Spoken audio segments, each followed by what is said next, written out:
First, I want to thank you for allowing me to come and present to you what's going on in the state of North Dakota. Listening to the conversations when I got here, it just reiterates how important that water education is, not just to get a better understanding of what water is all about, but to get a better understanding why it's so important and a better understanding about the job that you have to do in providing water to us. So I am not one to stand still. They didn't hire me to stand still. So I know I am the only thing standing between you and lunch right now. All right? So the more you play along, the quicker we get to lunch. How's that? If everybody would please stand up, push your chairs back. My understanding is you have been sitting since about 8 o'clock this morning. Make sure you don't have any coffee around you that you're going to spill. Step back away from the table a little bit. As you know, water is a very complex idea. And now we're trying to teach this very, very complex idea to a population that may not have a clear understanding of how complicated it really is. So sometimes a simple activity can describe a complicated process that allows them to remember that process and make connections between how this activity and how they use water in their own life. So I am going to teach you my favorite way of teaching the water cycle. All right? Please put your arms out. Make sure you're not going to be hitting anybody. All right. The instructions are very simple. All you have to do is follow my movements, right? And repeat after me. We got it? All right. It starts with the sun. Oh, you can do better. Come on. All right. It starts with the sun. And the sun rays heats the earth. Come on, guys. Get low. Stretch it out. Heats the earth. And then we have evaporation. Up on those tippy toes. And then the water molecules condense. And the clouds hold it. And they hold it. And hold it. Until you have precipitation. Now, there is no reason that everybody in your community doesn't understand the water cycle. All you have to do is go out to your front yard and do exactly what I just did. All right, everybody have a seat. So this is just one tool that we use to introduce very complex ideas into a way that we all understand. We can, when you go home tonight or when you're driving back, you're going to be going like, oh, it started with the sun. All right. So North Dakota Water Education Program is not something new. It's been going on for a very long time, and it will continue to grow. It's important that we work with you guys as stakeholders to bring awareness and access to practical solutions to these very complicated water issues. We do focus a lot on the non-point source pollution. It's really easy for people to point somewhere and say, oh, they're causing this, without truly understanding that whatever issues we're faced with, it's not one single person. It's not just a community. It's not just a state. It's an entire nation, and it has impacts on the world. So how do we do that? Well, this is my bragging point. And technically, I cannot take all the glory for this, but I do get to brag about it. There's a program that was developed right here in North Dakota, Bismarck, North Dakota, when we were the State Water Commission. A gentleman named Dennis Nelson worked for the State Water Commission, and he was tasked with the chore of writing curriculum that could go into the classroom, and so teachers could teach about groundwater. And he was very good at it. He was very successful at it. But it didn't stop there. Then we realized we need to teach more than just about groundwater. We've got to talk about surface water.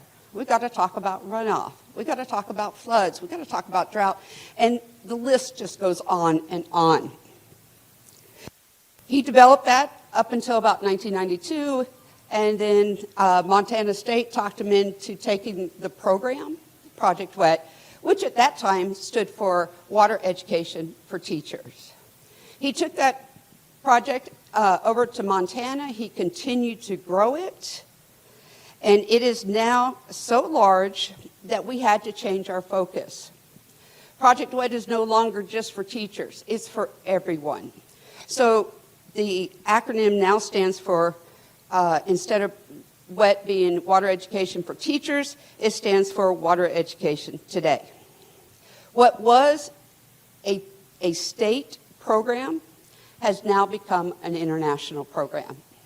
And I'm going to show you a little bit more about that in a few minutes. Where the focus was on teachers, today it is on everyone, formal or non-formal. If you've ever worked in the field of water or any other resources, your resource is only as good as the understanding of the people who are using it. Agree? Right. So eventually Project WET program did leave the university system, and they became their own entity. Now you have Project WET, which is still the program that started here in North Dakota, and it has grown into Project WET USA. And the Project WET USA is actually the program that goes to the international side of providing these programs.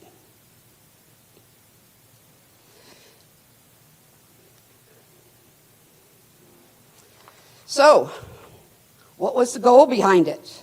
And how has that changed for what we do today? Excuse me. First, the product that we deliver has to be something that can be used by anyone, anywhere. If we have to have a specific site or place for this particular component of water education to take place, and not everybody has access to that, that particular component of that education is not going to happen. So we strive really hard to be able to do water education regardless of where we are, whether we're in a meeting inside of a ballroom, or we're outside along a river. And I hate to say it, we've even taught water education in a closet before. So if you allow us to have access to your community and to your population, I guarantee we can do water education, even if it is in a closet. We also make sure that it's supplemental, interdisciplinary. Now, when we say interdisciplinary, and I say the words water education, a lot of people's like, oh no, I'm not in natural resources, I'm an English teacher. Oh no, I teach history for the state of North Dakota.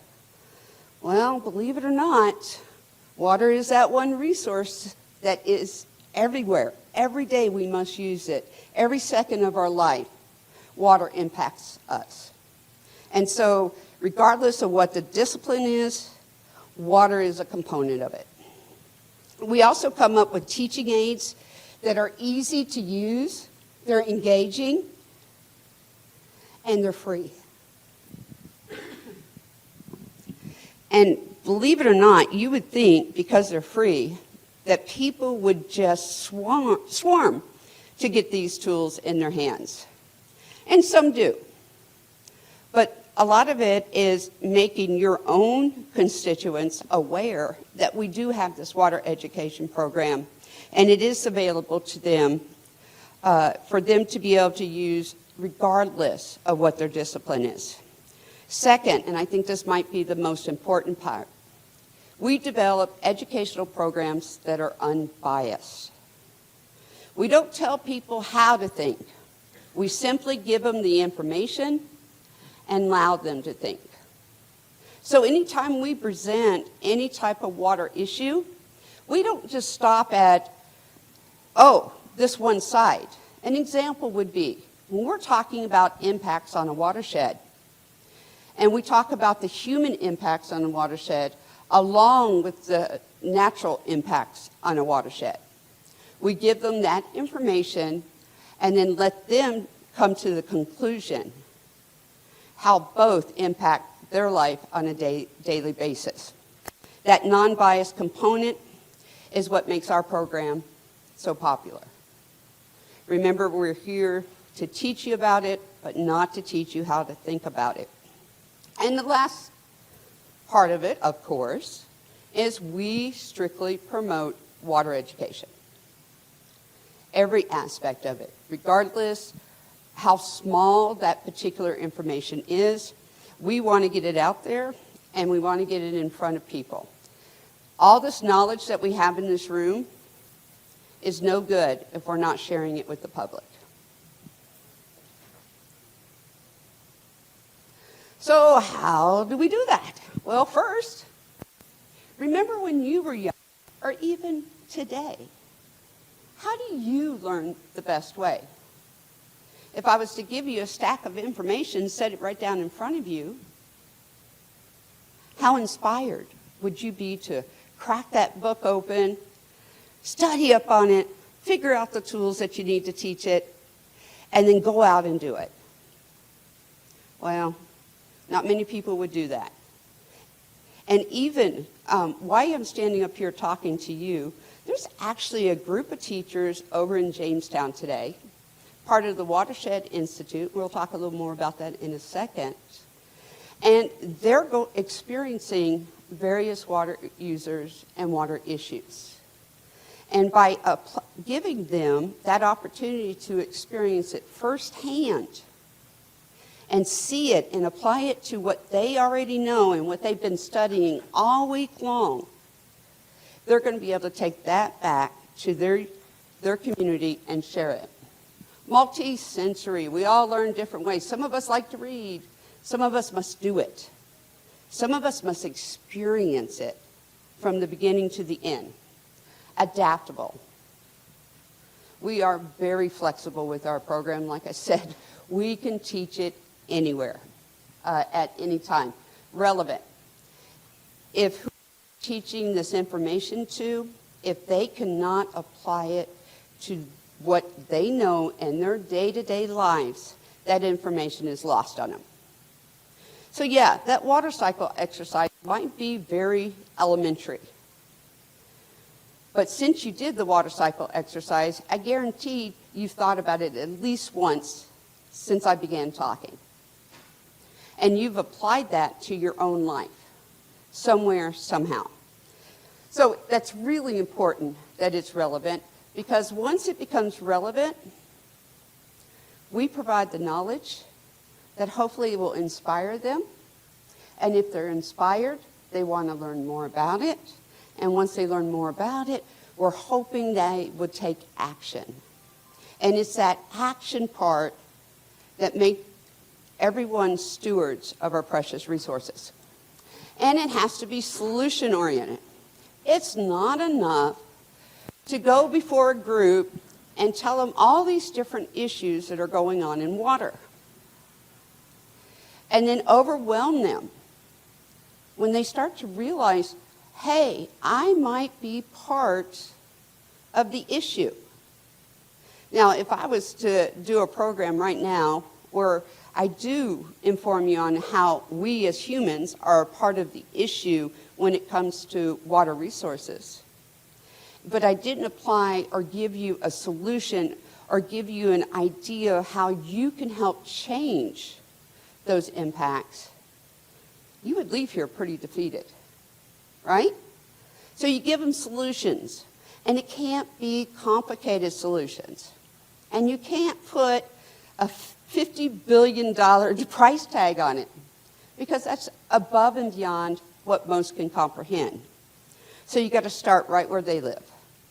inform them how they can do it right where they live because that's their environment. And then eventually, they'll start to understand how important the job or the product that you're developing, even with a $50 billion price tag, is worth it. Lastly, and this is really important when it does come to inviting students to come out of the classroom and participate in one of our festivals or one of our events. It has to be measurable. If I can't measure whether a student or a participant is gaining more water education than they started with, then we can't put value to what we do. And we also wouldn't get teachers coming because they have to convince their administration, their bosses, that coming to one of our water festivals is really a grand opportunity for them to meet the goals of water education in the school system. And lastly, scientifically accurate. Now that's probably the biggest component right there. Because remember what I just said, if we give them knowledge and hopefully it inspires them to learn more about it, and they go to the most popular place to get information, which is Google, right? You go to Google and they realize, hey, I can't find anything on what Tina just talked about in a class.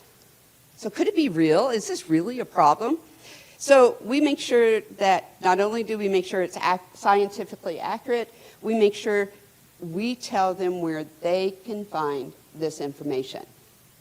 We do try to do the old way by giving them brochures, handouts, curriculum guides, that kind of stuff. But, you know, we're creatures of habit, and a lot of them will always go back to just simply going to Google and finding that information. All right, so to go back to what I talked about just a few minutes ago, about how Project WET started right here in North Dakota and is now grown into over 70 countries. We present water information in over 7 languages throughout the world. And getting students to understand, or even participants to understand, that water doesn't just impact us right here, right now. We do here in North Dakota impacts everybody else in the world as well.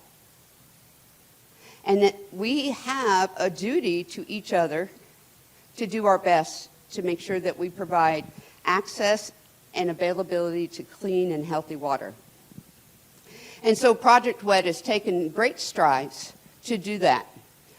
When Dennis was a part of it, he did primarily focus on the United States, and I'm happy to report that all 50 states have at least one Project WET coordinator. And I am your Project WET coordinator for the state of North Dakota. Some of them even have more. But now we have all these partners throughout these different countries that want to learn even more about what we're doing in the United States, and we want to learn more about what they're doing in their country. All right, I think I've talked long enough. I would like to introduce you briefly one of the activities that we do that we think has one of the greatest impacts when we're teaching young people about what a watershed is. But I need a volunteer. And I think it's just right that I asked the gentleman who oversees my activities in the agency, John, could you come over here and be my volunteer? Pat, get your camera ready. All right. Could you stand right in front of me?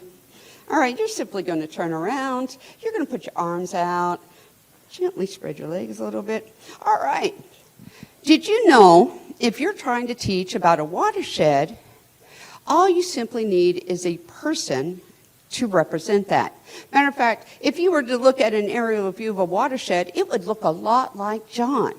But you know, if I was to remove his skin and you could see all the vessels, it would really look like a watershed. But John doesn't let me do that anymore. All right, so all watersheds start with what? What is this? Headwaters. Can everybody say that? Oh, I can't hear you. Headwaters. And the headwaters feeds into a main stem. Can we say that? Starts with a, and feeds into the. Then we have smaller rivers, and we call those tributaries. What was this again? That flow into the, that start with a. And then we even have smaller ones, ditches, springs, creeks. And we call those riverlets. And the riverlets feed into the, what is this? That feeds into the, let's start with the, now, where two rivers meet, we call that the confluence. Let's put this all together. What were these? That flow into the, that meet at the, but start with the, now, where does our watershed end? Well, most people will say, and I said, that's what I would think. But the way I remember this is I try to keep my foot out of my mouth. All right, let's do this all together. What were the little ones? That flow into the, that meet at the, that flow into the, and begins with, and ends at the mouth. Thank you, John.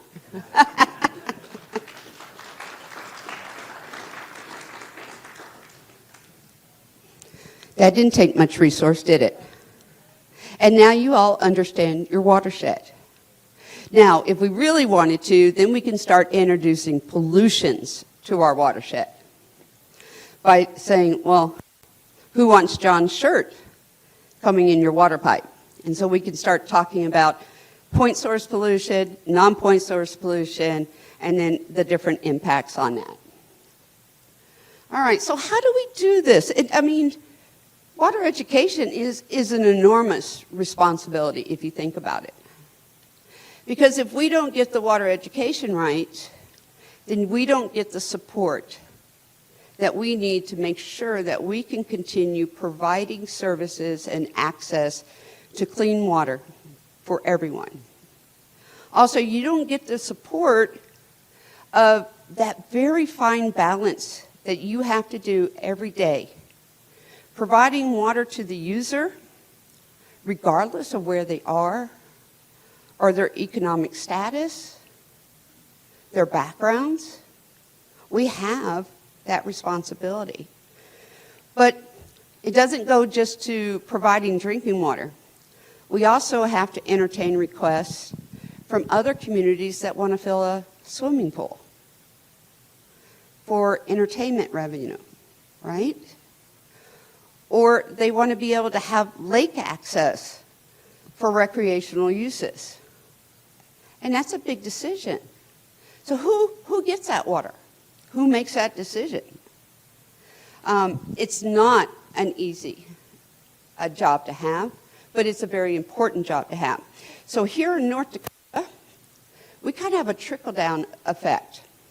We start off with a North Dakota Project Wet Coordinator, that is I, and it is my responsibility to train an army of adults and young people to help me spread the message about water education. So I train facilitators throughout the year, and they work with me in order to provide these programs. Like I said, all week I've been in Valley City doing the Watershed Institute. I was able to come here and speak with you today because I have trained facilitators that have been with me years, and I know they're taking care of it. I don't have to worry about it. And we get the trainers to find people that want to learn more about education, whether it's students or community members.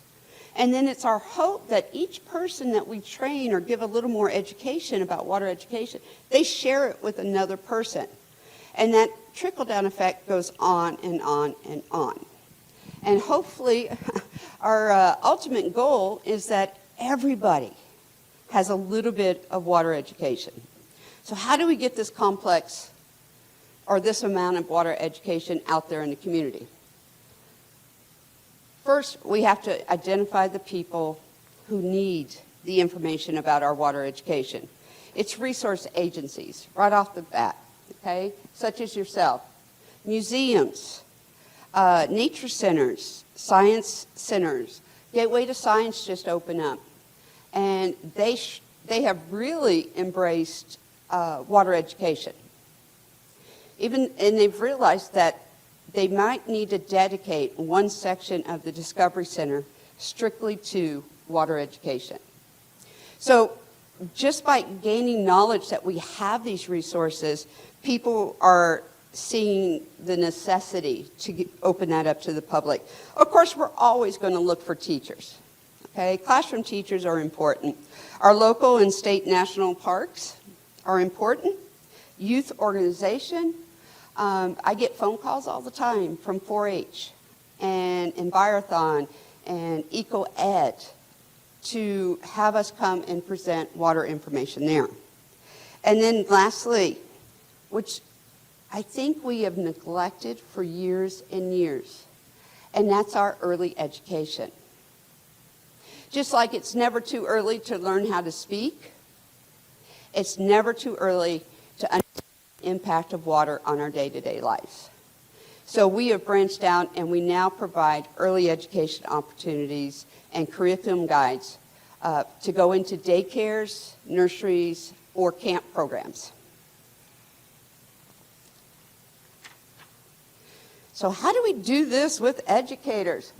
Well, one of the things is Project WET has done a really good job coming up with award-winning curriculum. And they break it down in such a way that anybody could pick up a curriculum book and do that program. Okay, it tells them exactly how much time they need, what resources they need. They even tell them what to say when they're teaching this program. Okay, so by starting with the curriculum guide, and then we have supportive resources.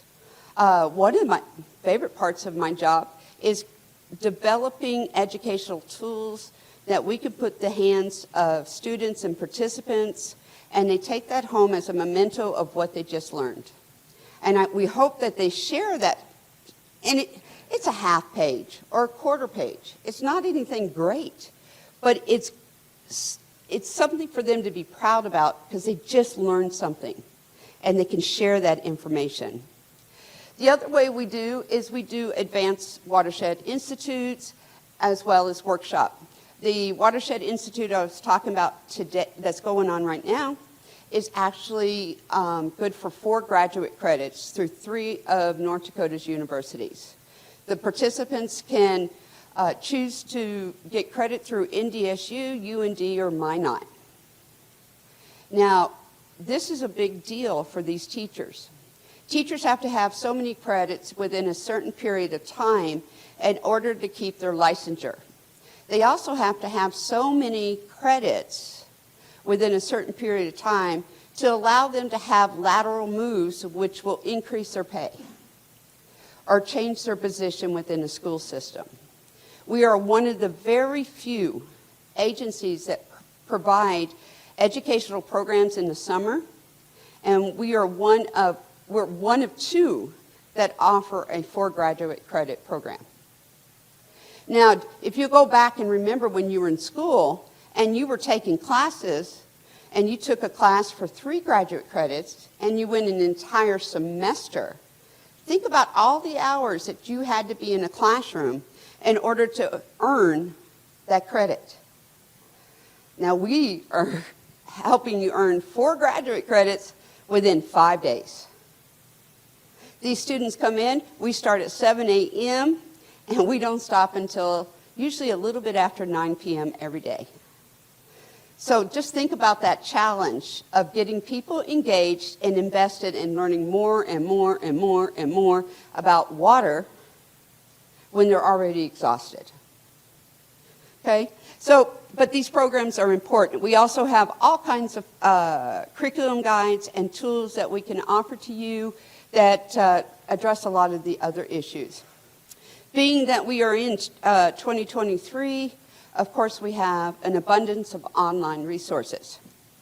If you go to the Water Resources webpage and click on the Educational tab, and if you were to investigate through that, you're going to find there's a lot of these resources already available to you. We even go as far as providing resources that you can cut and paste and put together so you have the tool to teach that particular activity.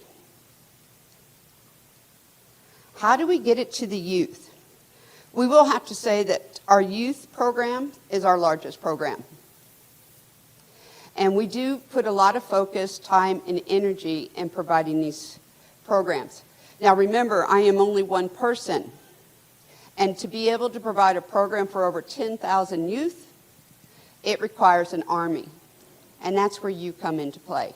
We have to have partnerships throughout the state of North Dakota to be able to offer this. I can provide the materials, but there's no way I can organize a huge water festival in every major area of the state. There's just not enough time in the day or in the year for me to do that.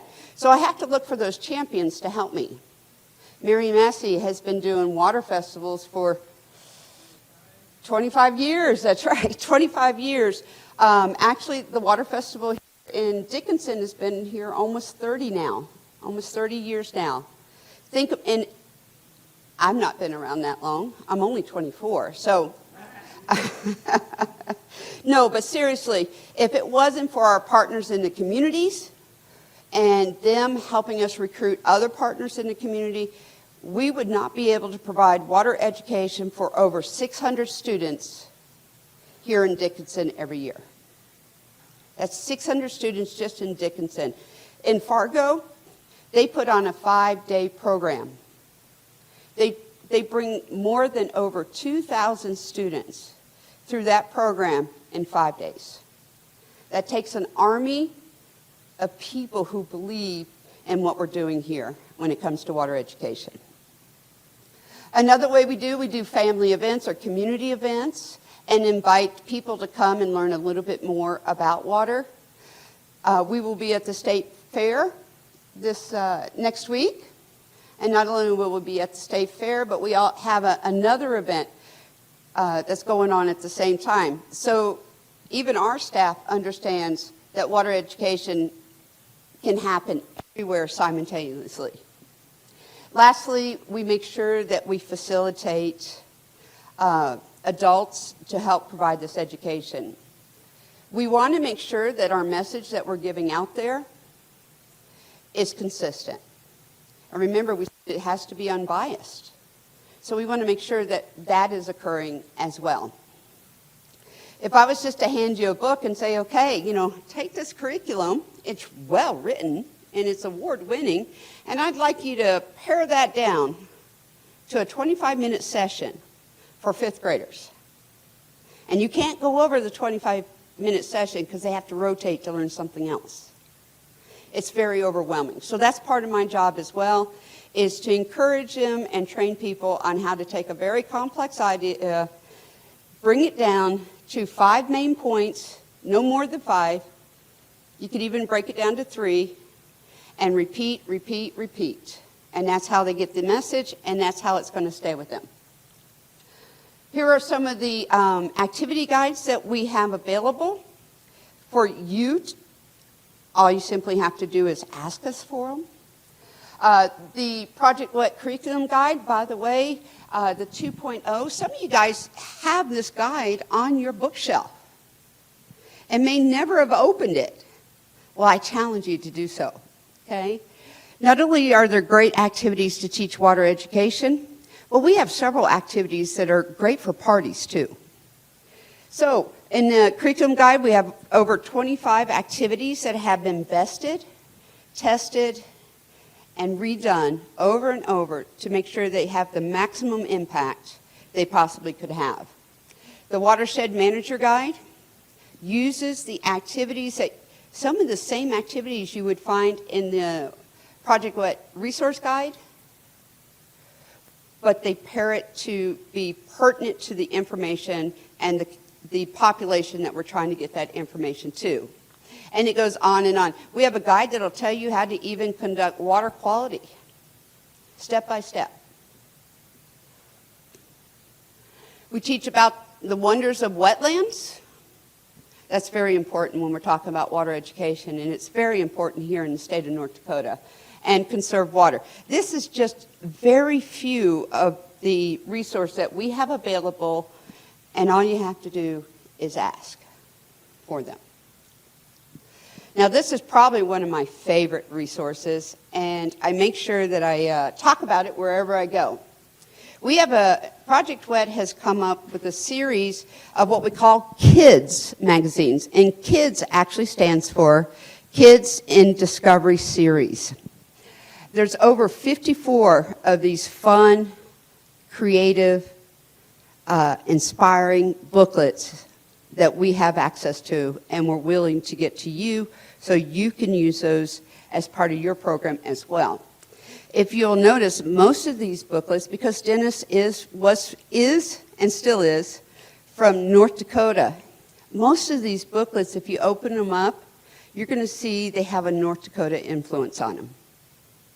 And that's really cool, if you ask me. Okay? So this is just a few of them. We talk everything from Red River to the Missouri River about water in our bodies. And let me tell you, that's a fun program. Because when they realize how much of their body is actually water, it's amazing. And that at one time, even you were 94% water. And from the day you were born, you've been losing water. And that's why it's so important that we constantly try to rehydrate. To fishing, conservation, and the list goes on. Here are 3 brand new books that Project WET has introduced. And I have brought 2 of them for you. Water, Agriculture, and Food does a great job of explaining how food goes from the farm field to our tables and onto our forks. Talks about the importance of irrigation. It talks about the importance of community and the impacts. And then the other one is water in our city. You know, it's easy. I have a great Tai Chi to teach the water cycle that goes this way. But it's just as important to teach the water cycle that goes this way. Is everybody familiar with the water cycle that goes this way? All right, well, we need everybody on the same page. So the way I teach this is I go in front of a group of young people and I say, let's imagine you're really thirsty. Matter of fact, you might actually be really thirsty. So let's go to the sink and fill up a glass. Could all of you participate with me? Let's use your mind's eye. Grab your glass out of the cabinet, please. Let me see them. Yeah, you need more than 6 ounces, okay? All right, let's fill them up. All right, don't forget to turn off the water. We're all about conservation here, right? All right, ready? Let's chug. Go. That was refreshing, wasn't it? Well, in about an hour, where do you think you might need to go? Yeah, to the restroom. And we're all potty trained, right? We are all potty trained. Okay, let's see the nodding. All right, we're all potty trained, so we make a deposit into the toilet, and then we do what? We flush. Where does that water go? It just magically disappears? Well, so where does it go? To the sewer. You're right. From the sewer, it goes to the wastewater treatment plant, where they have the job of removing any large particles. And yes, you guys deposit large particles. Remove those large particles out of that water, get it to a safe level that they can return it into our drinking water source. And once it's back into our drinking water source, eventually they're going to take a nice big tube or a big straw. They're going to suck some of that water up. It's going to go into the water treatment plant. They're going to clean it up. They're going to put some fluoride in there, and then they're going to deliver it right back into your sink. And this is when you see 5th graders get it. And they start to go, ew. And I ask them, what's so ooh about it. We're drinking our own pee. But you're not just drinking yours. Look to your left and look to your right. You're drinking theirs too. And that's a great segue when we're teaching them about the fact that yes, the earth is 70 to 75% water. And then we break it down, how much of that water is salt water? How much of that water is frozen in glaciers or in the ground that we can't get to? Leaving less than 1% of that water available for us to use for our consumption. So we have to figure out a way to keep our water clean and healthy so we can constantly use it over and over and over. Not just for our health, but for the food that we want and need, for the things that we want. Everything that is in front of you right now, the chair you're sitting on, the cup you're drinking out of, has to use water to exist. So we have to protect it. So these booklets will be out in the front. If you would like to take some for your own consumption, if you want to pretend that you're actually getting them for your grandchildren or your children, and you sneak off and accidentally read it yourself, I think you'll find some valuable information in there. Well, I guess the slides are determining that this is the end of my presentation.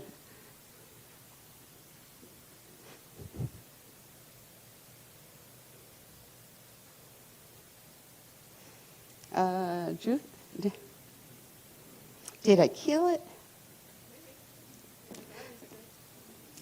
All right. If she doesn't fix it fast, we're going to have to do another activity. Thank you. All right, so COVID pushed all of us about how we do day-to-day business in a different way.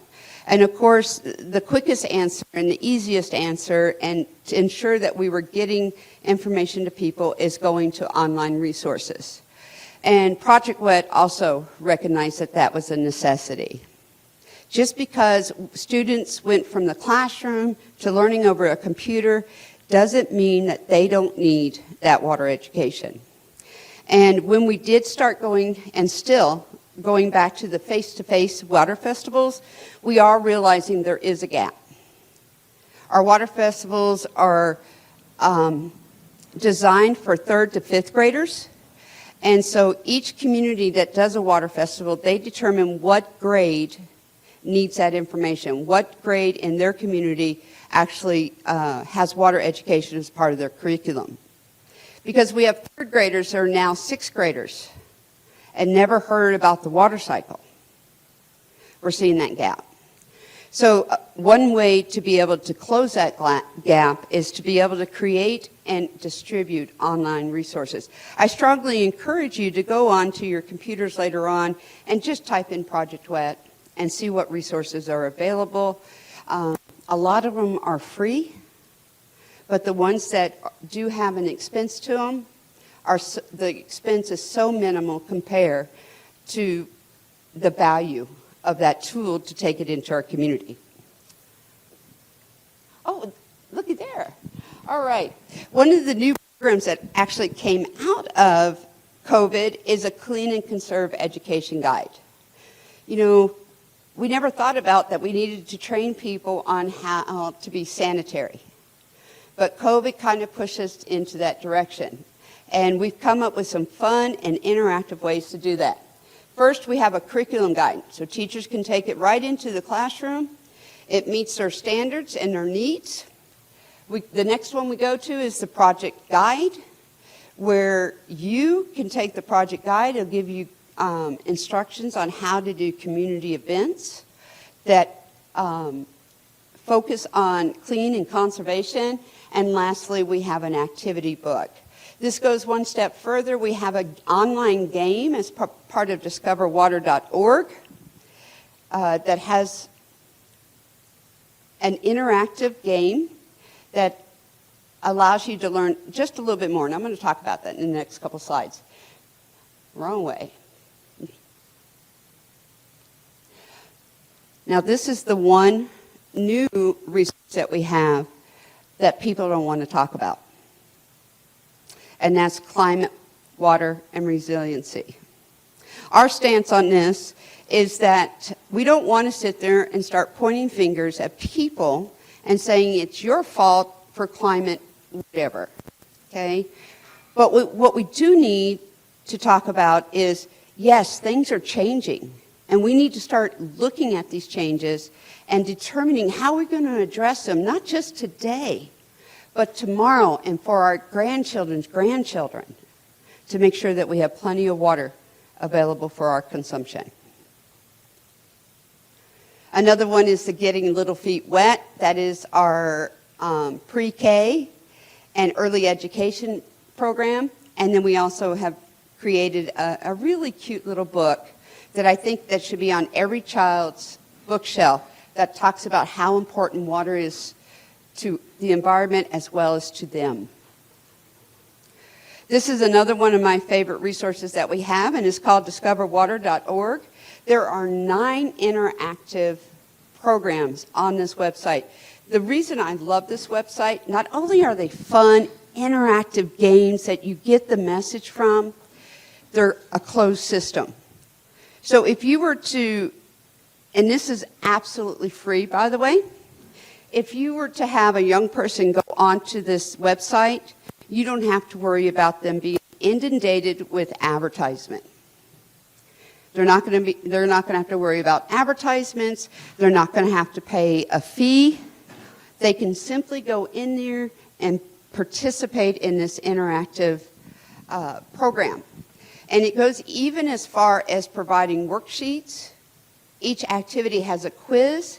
So if a teacher wants to use this as a grade or to measure what they're learning from participating in this online activity, all they have to do is take the quiz, and then they can see where their student is at. But remember, when we talked about water education, it's not enough just to give them the knowledge. We have to give them ideas of action. This particular website does that as well. At the end of every game, it talks about things that they can do in their own home or their own community to make a difference and help us conserve the water that we need. All right. Now, I've been talking about Project WET, but I also have to talk about my department as well.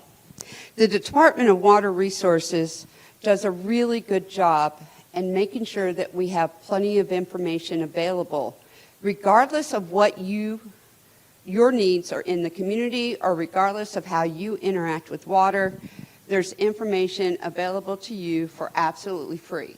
Not only do they provide it in the hard form, I know some of us still want our papers, but they have made it in electronic form as well, and you can even bring this information up on your phone at any moment, at any time, as long as you have cell service.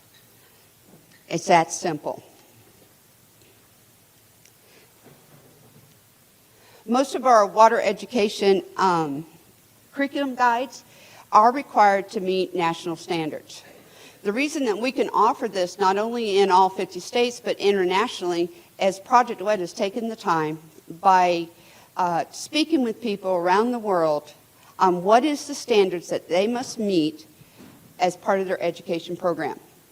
And then we go back and we look at each activity or each curriculum that we develop, and we make that alignment.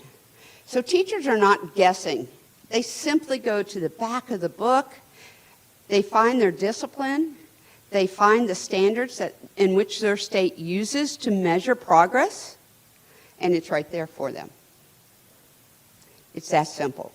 We want to make water education easy and effective, and we're trying to do everything we can to take the guessing game out of it. So we talked about water festivals, and that is our primary focus when it comes to getting water education to the youth. When I took this position, we had 5 water festivals, with Dickinson being one of them, one of our long-standing water festivals, and that has grown. We now have 13 active water festivals, and I'm trying to figure out, we have the request to add 3 more this year, and we're hoping to add a couple more in the following year. So if I send you an email begging you for people to be trained as facilitators in your community to help us teach water education, please answer it, because this is important. All right, here's just a few pictures of some of the water education that the students get to participate in. I don't know about you, I think the reason I like my job so well is because I get to be a part of this as well. I love to see when a student gets that aha moment and they're able to put it together.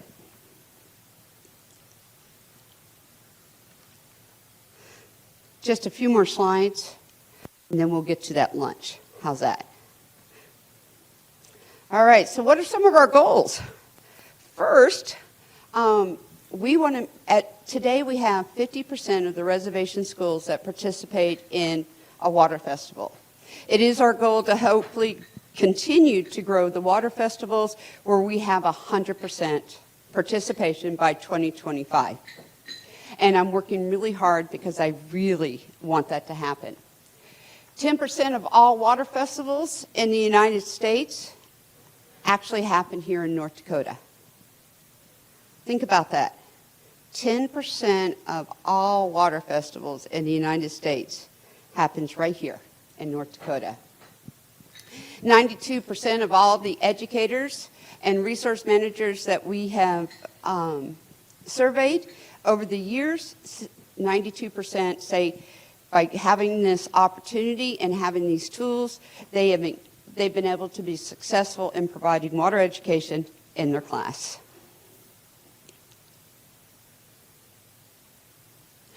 Over 7,000 students have participated in North Dakota's water education program each year.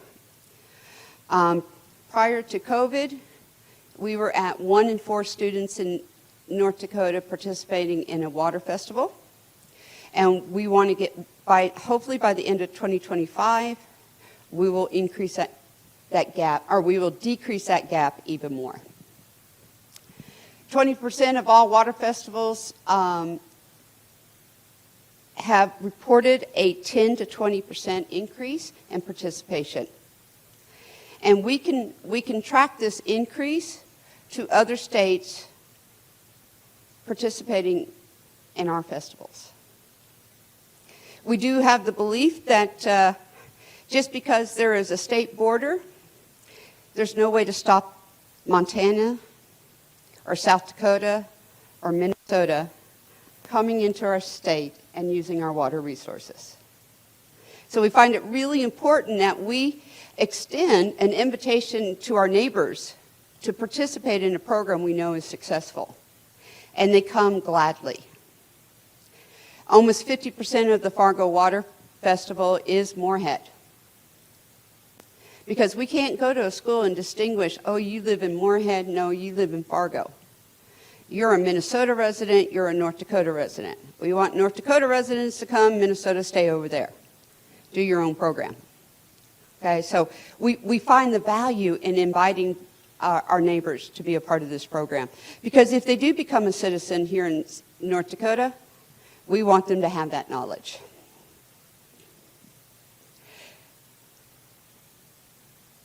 Additional 4 festivals, we talked about that just a few minutes ago, but about additional 4 festivals in the next 2 years have been planned, and there's a possibility of a 5th one if we can get everything into it. Once again, I do want to reach out to you guys and let you know how important you are to the success of this program.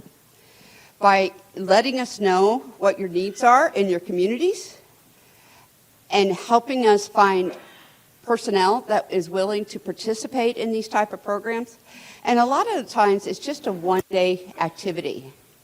And you get to be a kid for 8 hours. How fun is that?